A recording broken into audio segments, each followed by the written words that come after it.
The situation in the energy market is moderately negative today, with oil quotes still holding at high levels. The oil dilemma remains on the agenda.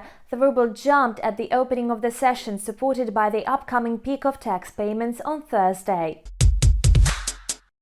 Investors expected to see a drop in the U.S. crude inventories by 5.2 million barrels for the previous week due to a cold snap in Texas. However, the preliminary estimates showed a surprise increase in oil stockpiles. This means that the main blow was delivered to refineries rather than oil supply. Instead of the deficit, the energy market may soon face crude surplus. Today, traders await the official report from the U.S. Energy Information Administration that may confirm the data from the API. Global oil prices opened the day in negative territory. The decline was moderate as bulls regained control at one point and pushed the quotes higher. A possible easing of output cuts by the OPEC Plus, as well as the resumption of crude exports from Iran, act as limiting factors for the oil market. Besides, the downward movement may be explained by a correction after the prices have reached record highs. The market optimism is fueled by hopes for a quick economic recovery from the pandemic. This helps keep the balance in the market, along with the current measures introduced by the OPEC members.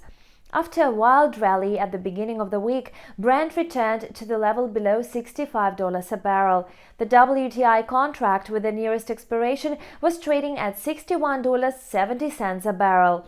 Today, Brent futures for May are expected to consolidate at the level of $64 a barrel. If the news background or the market sentiment deteriorates, the quote may retreat to $63 a barrel. At the same time, oil bulls may try to send the price back above the mark of 65. Currently, investors prefer to focus on previous positive factors despite the overbought market conditions. If this tendency continues, Brent may well reach $70 a barrel by the quarter end. The key event for the market will be the OPEC Plus meeting in March. Investors will pay attention to the change in output quotas and the statement from Saudi Arabia. Riyadh is expected to clarify its plans for voluntary production cuts. Meanwhile, the ruble is winning back some of its losses from Monday amid a positive fundamental background. The Russian currency gains support from high oil prices and a rise in emerging market currencies.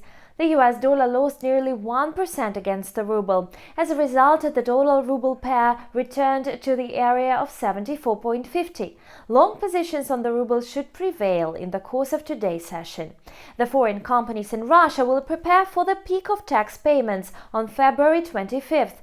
This will definitely contribute to the ruble's growth. It will try to settle at the lower boundary of the existing trading channel between 73 and 75.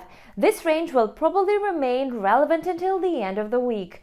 Currently, there are no reasons to push the price out of the channel. The risk of economic sanctions has slightly eased. EU foreign ministers imposed sanctions on 4 senior Russian officials. At the same time, the Nord Stream 2 project was left without insurance support yesterday. However, this was a quite predictable outcome. And that's all for now. Thank you for watching and stay tuned.